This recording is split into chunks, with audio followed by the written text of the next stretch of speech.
Hey everyone, and welcome back to the Leadership Project with your host Mick Spears. We bring you thought-provoking guests and topics every week to challenge your thinking about leadership. Our aim is to help you become the leader that you wish you always had as we learn together and lead together. Hey everyone, and welcome back to the Leadership Project. I'm greatly honoured today to be joined by Margie Ireland. Margie is a leadership expert, a keynote speaker, a practising psychologist, and very importantly for today's conversation, she's the author of the book called The Happy Healthy Leader. And she develops programs, coaching, one-on-one development, programs all around this concept of the happy healthy leader. And that's going to be the focus of our discussion today about when a leader takes care of themselves and gets themselves into a better space, they're then in a better position to be a great leader for their team. So, Margie, without any further ado, what I'd love you to do is to give us a little flavour of your background and what led you all the way through to this point where you focus on the happy, healthy leader.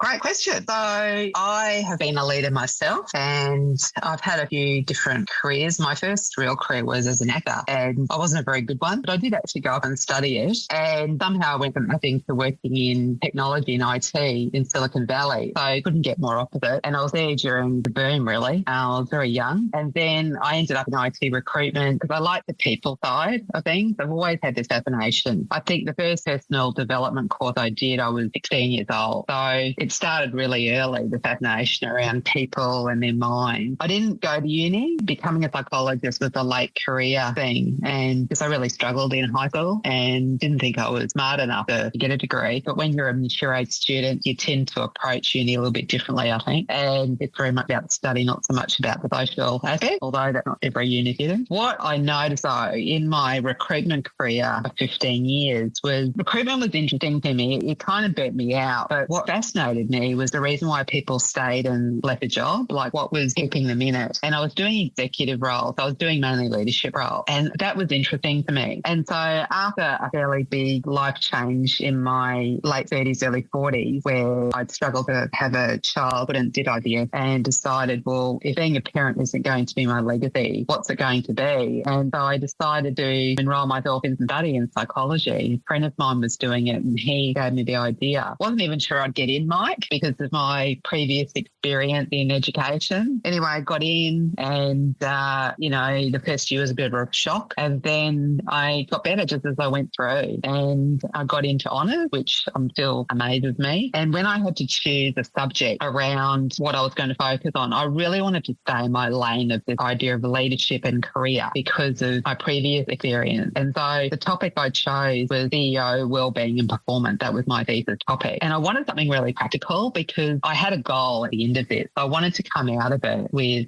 something. I didn't know what it was going to be that would actually be helpful to leaders, because at that stage I was in my 40s and a lot of my friends were becoming leaders and they were really struggling. They were tired, burnt out. And this was pre-pandemic. This was, I suppose, post the GFE, really. And so I wanted to do something that was helpful for them. And the thesis really, which I ended up getting into thinking for, really became the underpinning for the happy, healthy leader.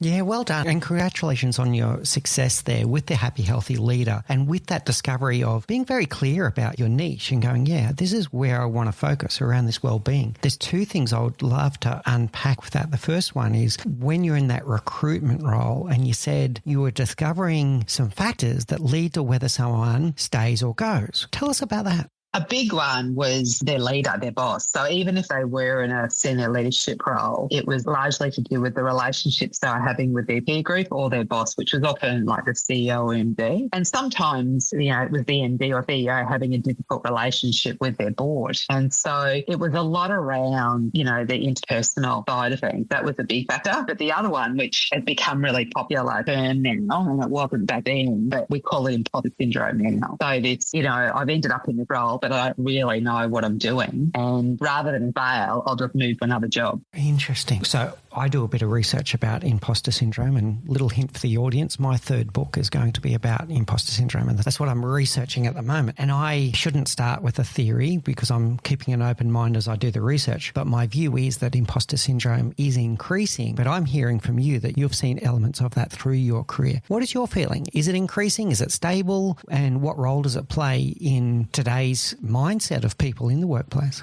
Yeah, really good question. And I don't think it's any more than what it is. I think what we've seen, if I take it a higher level, is we've seen this huge acceptance of stress, mental health, that kind of stuff. And that's the psychologist coming out in me. So there's a lot more acceptance around that. So when I say I don't think it's changed that much, I think 10, 20 years ago, even longer, you wouldn't have admitted to it. You wouldn't have said, I'm struggling. You would have either changed jobs or used other ways of managing your stress, i.e. alcohol, avoidance, drugs, working even longer hours, that kind of thing. So potentially it's always been there. Previously, we didn't really have a name for it. Previously, we didn't really discuss it. And previously, maybe people didn't feel like they had the psychological safety to stick up their hand and say, hey, I'm really not sure what I'm doing here, because of the feeling that's some kind of admission of weakness, or people will question, how did you even get this job if you don't know how to do it? But let's face it, when you go into any new job, you don't start with a mastery. You start at some level. It might be above zero, but you start with some level, and you need to learn to master this new role that you've got. And sometimes maybe we don't give ourselves the time to do that. We start putting that pressure on ourselves from day one. How does that sit with you, Margie? Yeah, very well put. I'd agree with all of that. All right, very good. Now, you mentioned with some of these leaders that you were seeing around the word burnout, and you were seeing a lot of that around the traps. What do you think are the most common contributors to that?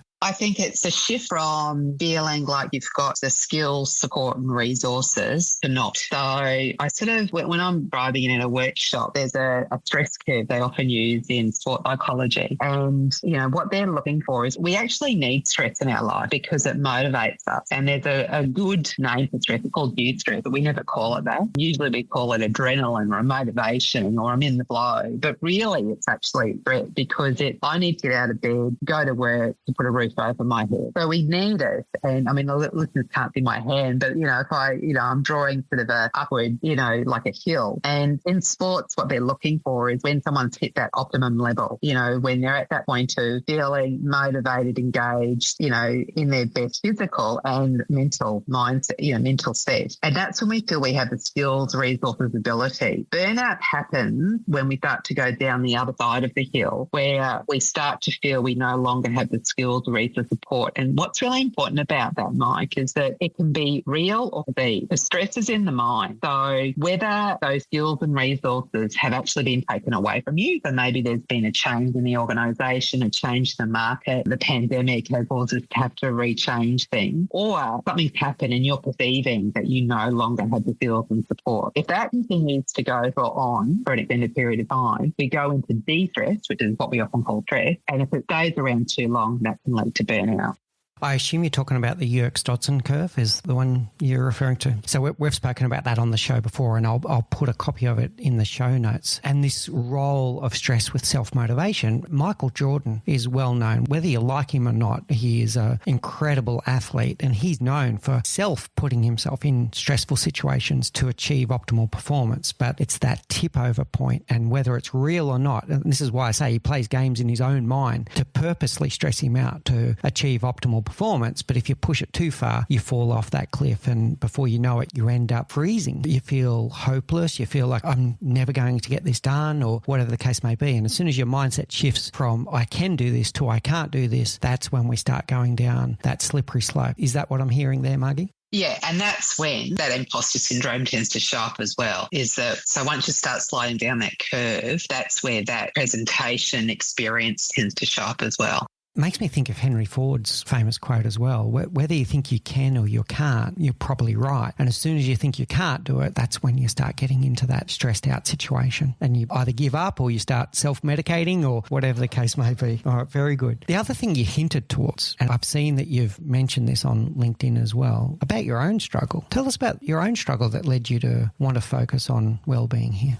Yeah, so when I started writing the book, I wasn't sure how much self-disclosure I was going to provide. But what I noticed with some of my coaching is that in working with leaders is that, if I can let them know that I might not have walked the exact same path, but I've got the empathy and understanding. I'm not coming from a complete outsider. So in the book, I talk about this, that, I've struggled with anxiety pretty much my whole life, and possibly genetic. I know my dad definitely had anxiety, and he was a man of that generation where, it was never treated, never dealt with. So I've had to work, with that. And alcohol was my go-to for medicating my anxiety. That sort of creeps, it was a social thing, and then it sort of creeps into more of a way of, dealing with stress. And I remember this really clearly, about, it would have been 4.5 years ago, I got the email from APRA saying, you're now a registered psychologist. You're now free, unleashed onto the unsuspecting public. And I felt like a huge imposter, like a huge phony, because I thought, a lot of my clients are using alcohol to manage their stress. And here I am doing the same thing. And so I decided to do a deep dive on it for myself. And so I stopped drinking for 30 days. Then it became 90. And 4.5 years, that coming up 5 years this November that I haven't had a drink. That's not for everyone. It was what I needed for me. But Mike, it was a game changer for me in managing my anxiety in a healthier way, having a healthier relationship with that. And it had a knock-on effect for every part of my life.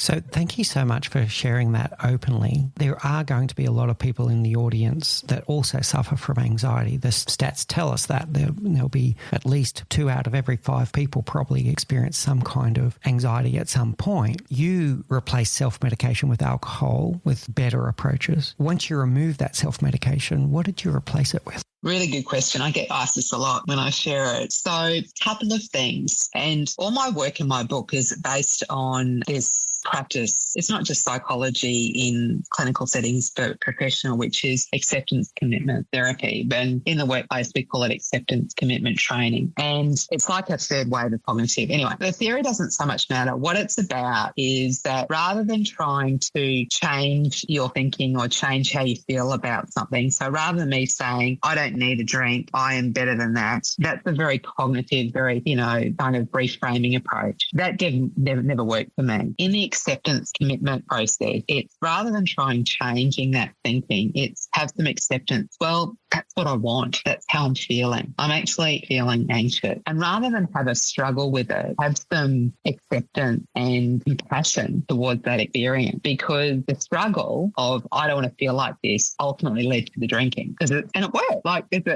alcohol works, it relaxes. We wouldn't do it if it didn't work. But what it does is that it's a quick fix, because, alcohol helps release dopamine, but we have a dopamine surge and that quickly tapers off, which is why we're going for the second or third drink, or why we can't eat one piece of chocolate, we eat the whole block, or why we watch a whole, series of The Crown rather than one episode or whatever you watch, right? So instead of trying to replace it, I instead decided to have a healthier relationship, as esoteric or as lofty as it sounds, with myself. And I did do a few little strategies though. So things like, I called it bewitching hour, which is around about 5 o'clock. I would go to the gym and just walk. I was always a morning exerciser, and it was just a bit of a circuit breaker. I developed a really good recipe for making soda stream cocktails. So I felt like I had a drink when I cooked, because that was something I really enjoyed doing when I got home, was having a glass of wine while I cooked. So I just replaced it. And as all my close friends know,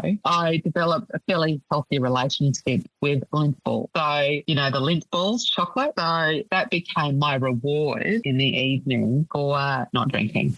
Okay. So ACT has come up a few times on the show as well. And I love this word acceptance. And this might lead into something I wanted to talk to you about as well in terms of resilience. And resilience overall is a powerful thing, and it's something that we need to work on. But sometimes a push for resilience or a push around this in emotional intelligence point of view is to suppress instead of accept. But that's not what I'm hearing from you. I'm hearing that you're noticing and naming and accepting the emotion that you're feeling and then processing it, as opposed to suppressing it or ignoring it. Is that what I'm hearing here? Please correct me if I've misinterpreted it.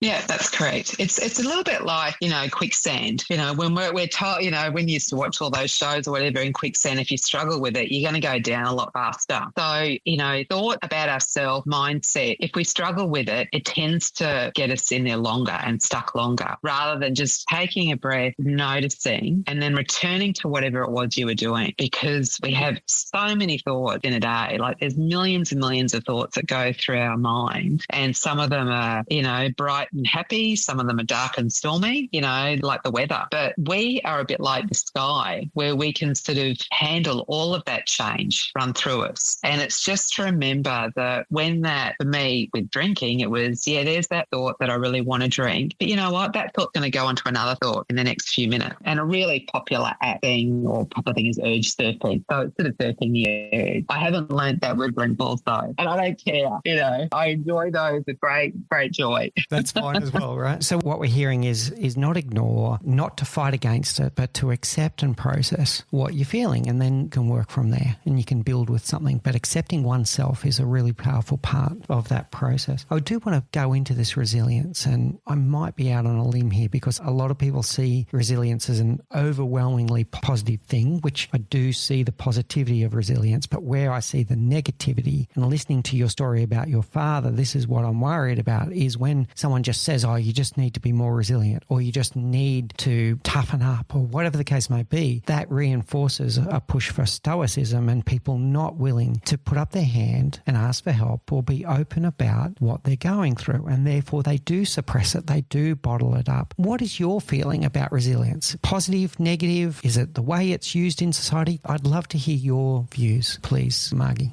Thank you. I've been looking at this fairly recently, actually, because it's been coming up quite a bit more so, I think, since COVID, like lots of stuff out there about being more resilient and all this sort of stuff. And for me, that feels like the huge expectation of the only way to be successful is to be resilient. And a little bit like, I suppose, confident. We don't suddenly wake up and are confident. Often we actually have to work towards it. Like we have to fail, we have to win, we have to, grow, get out of our comfort zone to head towards confidence. And if we waited every day to be in a good mindset to do anything, we wouldn't get a lot done. Sometimes with just, Nike commercial, just got to do it. So I think resilience grows from that. I don't think you have to have it. I think that is a bit like, again, that thinking of, if I came to me and said, I'm not feeling good today, Margie, and, I'm in a bad mindset and I'm not feeling good about myself. And I said to you, Mike, you're a winner. Like you can do this. You've got this. You're stronger than what you think you are. And you go, yeah. And you go away. And then about 30 seconds, 3 minutes, 3 hours later, the mind pops in and goes, I don't feel any better. There must be something really wrong with me because I can't seem to do that. That's where that kind of I have to be a certain way can get in the way. And so this is where we went from like this CBT cognitive reframing idea of reframing a thought to, well, that doesn't always work for everyone. It recognizing that I don't feel good about myself today, and no matter what anyone says or well-meaning, I can't get there. So rather than make that wrong, okay, that's where I am today. It's really powerful stuff, Margie. I want to play a little bit back of what I'm taking away from it, and please correct me if there's anything I'm missing here. So I'm hearing from you that resilience comes from the ability to get knocked down, to pick yourself back up, dust yourself off, learn from the experience and go again. Doesn't mean not accepting and talking about that it was tough or that you're going through tough times. It doesn't mean ignoring those emotions. It's about the ability to understand yourself, because you also built in a little bit there around societal expectation that people expect me to be this way and therefore I need to be that way. But it's about being yourself and being a resilient creature that does get knocked down sometimes, but is able to pick themselves up, dust themselves off and keep going, but in acceptance of this is who I am and this is my path. I don't need to conform to the model of what everyone expects of me, etc. Am I picking up the right message here?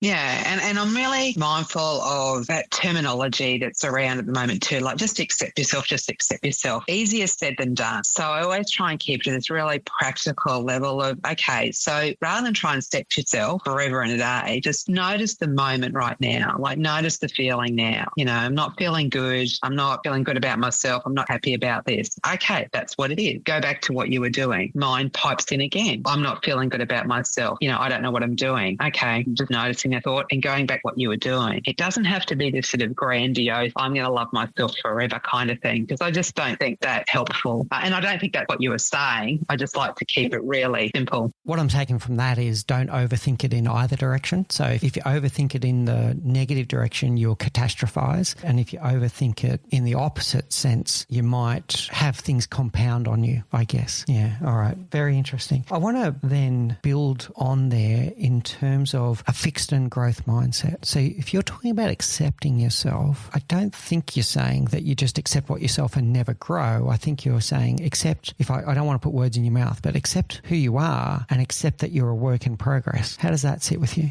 Yeah, I mean, I think, I talk a lot about fixed and mindset when I'm starting a workshop, because I'm always aware that, here comes the psychologist, or here comes the leadership person or whatever. And, I've got my view of the world. And, I talk about how people that ask the question, who do you think has greater well-being? People that have a fixed mind, flexible mindset. And most people say flexible. They kind of realize that. And then I'll ask, well, when do you think you need a fixed mindset?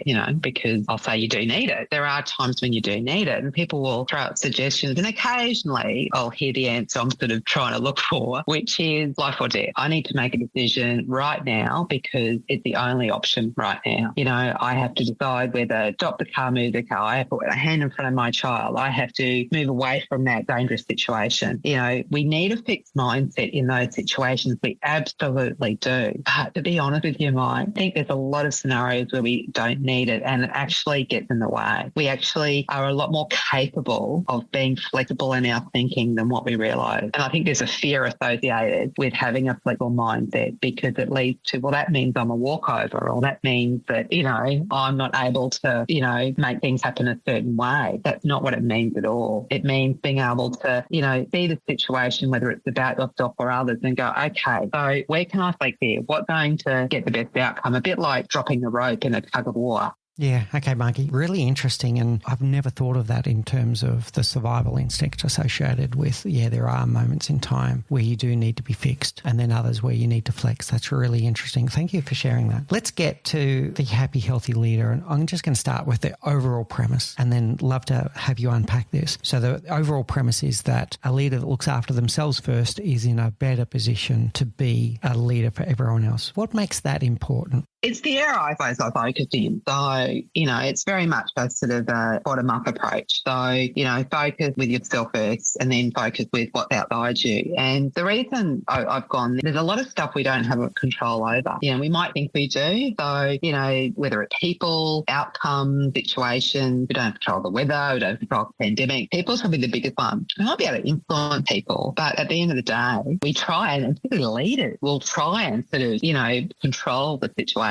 So what we do have control over is not how we feel, because again, those thought feelings show up, how they do. It's what we do next. It's what we do with that thought or feeling, the action, the behaviour, the next step. And so my belief and my research says that, if a leader is able to have a healthier approach to themselves, then that flows on into the organisation. But where that really comes from is all the 360 research. So, 360, for if people don't know what that is the multi-rated feedback that leaders sometimes expose to, and it's quite confronting, because basically you're asking your peers, your direct reports, and your boss to comment on you. And in all of the research, only about 10% of leaders expect their results. So they either look at their results and go, only 10% either go, yeah, that's about what it is. But the other 90% are either looking at it going, that's way worse than what I was expecting, or that has to be wrong. Or they're delighted. It's a lot better than what they thought. If it's a lot better than what they thought, there might be a self-esteem belief issue there. If it's a lot worse than what they thought, there might be a lack of self-awareness. And so what that tells us is that we're a lot more transparent than what we think. And so when a leader is having a bad day, they might do everything to hide it. But what it tells us is that we can actually see it. And we're all just really bad at hiding our crap, right? And I get comfort in that, because we're all the same in that way. So where that comes to your question is that a leader, if they're not in a good headspace, if they're not having a good day, if they're not taking care of themselves, they do impact the business. They do impact the people around them. It can lead to negative outcomes and results as a business. So whether it's small or large. So I believe, well, if I can help individual leaders better manage their own stress, how they're managing their own internal dialogue and also how they're behaving, then that's going to have this really positive knock-on impact to the business, to the organisation and beyond.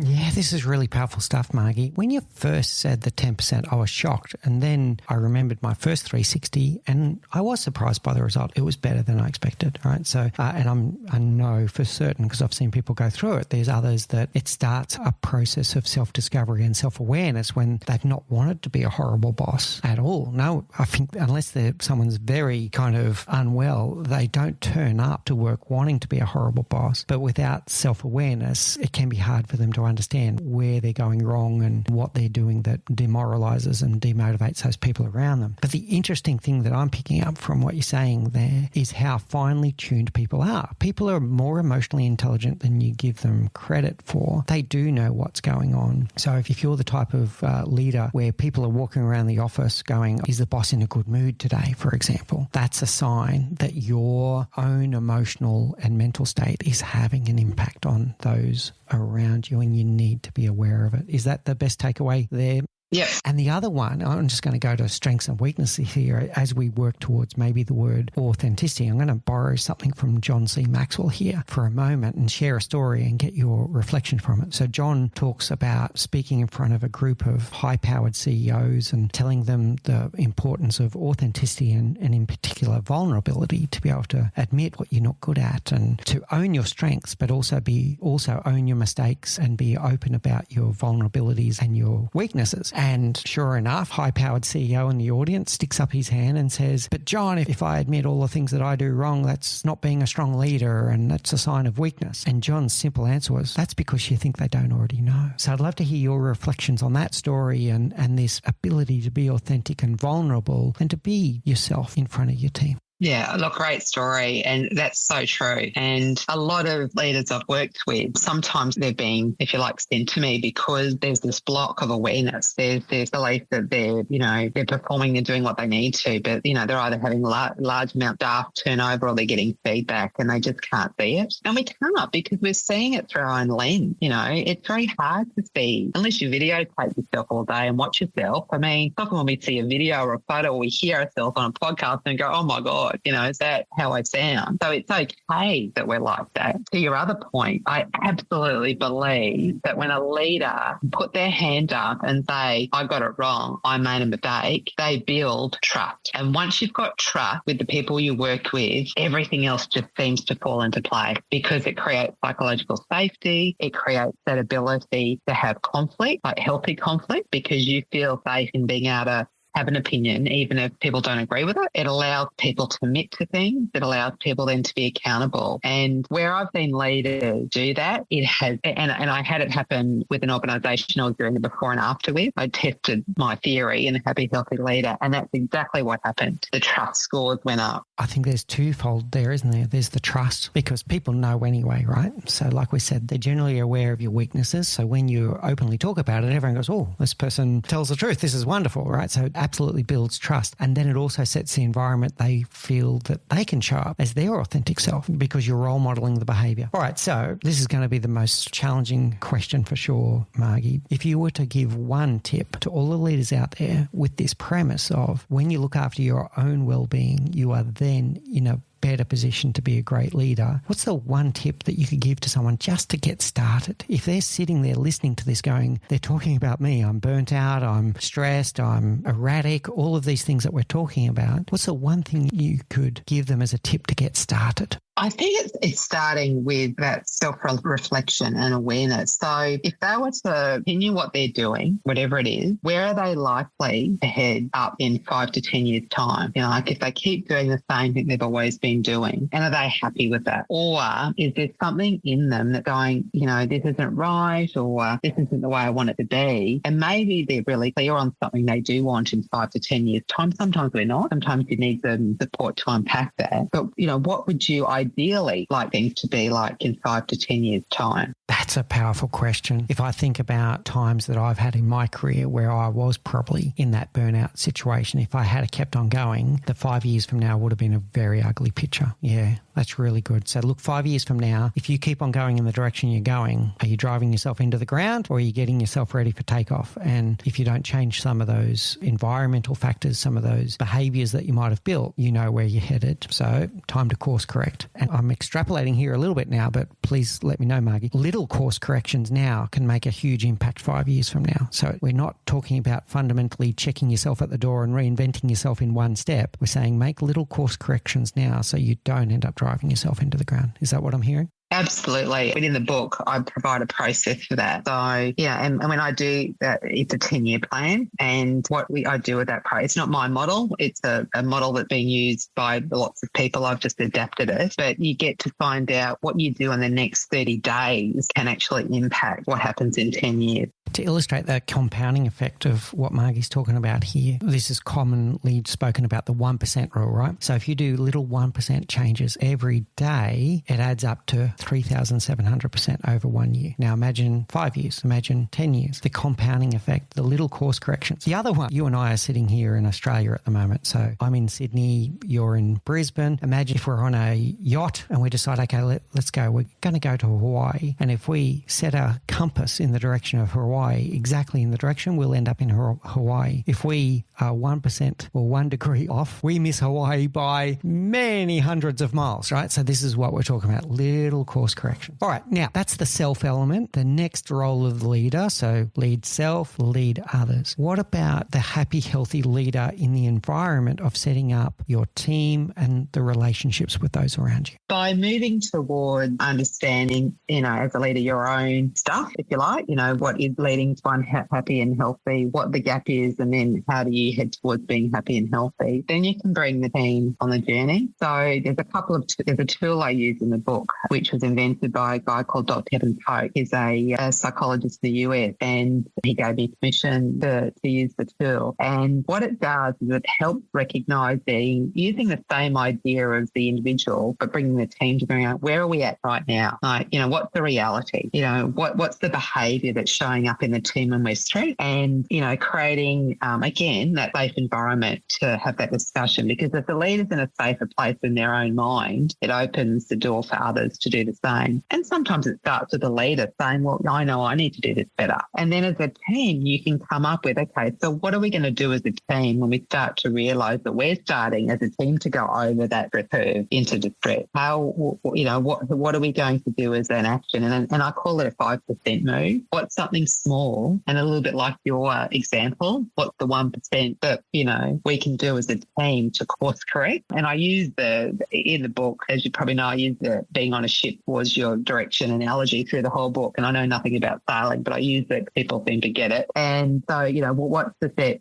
How do we reset the compass even 1% so that we can move toward our goal and our value as a team? I really like that element of values that you're bringing in there, because our values can often be the governing factor that drives us when we're in those moments of stress, right? So what I'm hearing there is to really think as a team, think about your baseline behavior, let's say, and then think about what happens when we're under stress, when we're approaching that milestone where we feel like we're running behind. Are we going to hit our deadline? All of these things. What behaviors bubble up, and are you happy with those behaviors? And one question that might be valuable to ask, of the behaviors that do bubble up in that moment of stress, team stress, which ones are serving us and which ones are not? And it might be a simple case of identifying the behaviors that are not serving you, and that's the little course corrections that you need to make to double down on the positive behaviors and to just get rid of one of the negative behaviors to do that little course correction. How does that sit with you, Margie?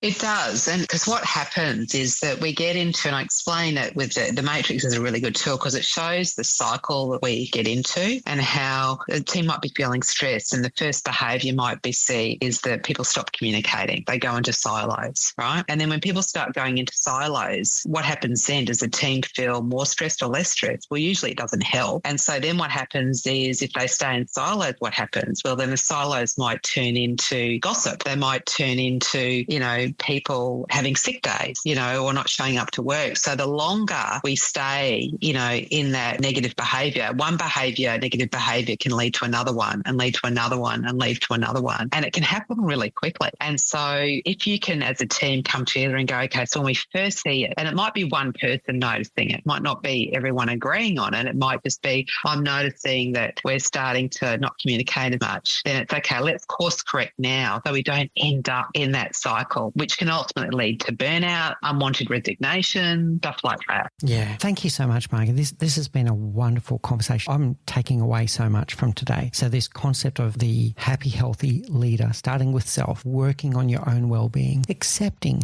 your emotions and then processing and moving on those emotions. So getting that environment where you're looking after your own well-being, your own mindset is really important as a leader. Then setting the environment as a team and allowing for the right well-being and environment for the entire team and addressing what behaviors are serving you and what are not serving you and doing those little course corrections. And as a leader, if you focus on these things, you are going to improve your own performance, you're going to improve the performance of those around you, and everyone is going to be happier because they're not in that stress kind of culture where everything's always up and down and churning. So many wonderful takeaways for me today, Margie. I'd love to go into our rapid round now. So what's the one thing you know now that you wish you knew when you were 20, Margie Ireland? I think that probably the biggest thing, given my story about my education experience, is that at any point you can change your direction. Things don't get done at 20 or at 30 or at 40. I went back to uni when I was 40 and, I wish I had a bit more belief in my academic ability because back then it was pretty low. So, but yeah, probably that at any moment you can change your direction. Nice one. So it's never too late to course correct. I love this. All right. What's your favourite book, Margie? This is an easy one, The Happiness Trap by Ross Harris. So, yeah, it's what got me on doing what I do now.